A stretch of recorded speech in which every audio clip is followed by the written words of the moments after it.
today in the spotlight we have the Auto World Thunderjet Ultra G Deluxe Pit Kit. It's the 1968 Pontiac Firebird.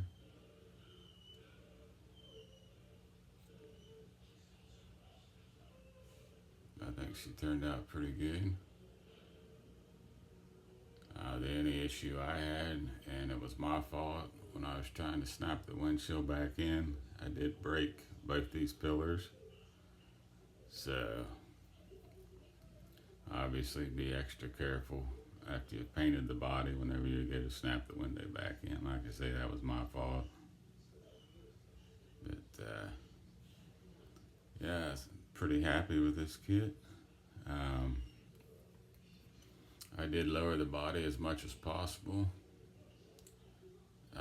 It's setting down to the point where the gears are almost touching in the back.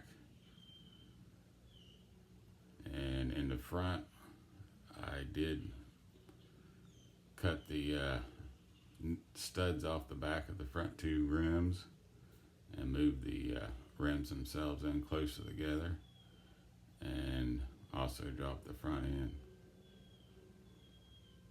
But all in all, I think it turned out pretty good. I couldn't get the wheelbase to line up exactly with the fender wells, but I think I got it close enough. So, but yeah, let's put her on the track and see how she does. Alright, let's take a look at her on the track.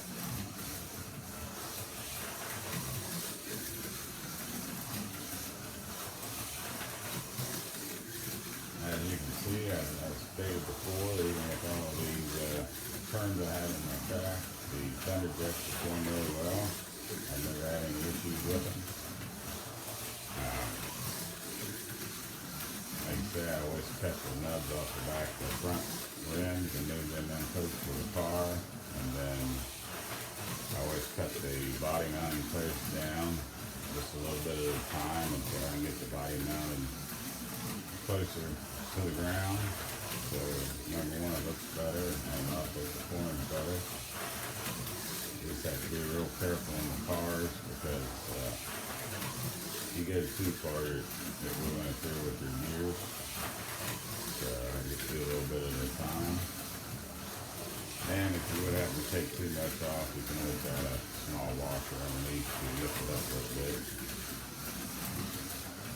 But yeah, I like the Thunderjet. I think they perform really well. And I never had any issue with them holding the track or any other issues, really. And if you're doing an HO layout, they are more scaled to HO, as the other ones are more of a 64 scale.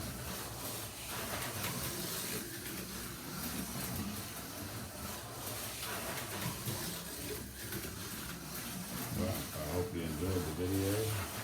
Please like and subscribe, and tune in for the next one.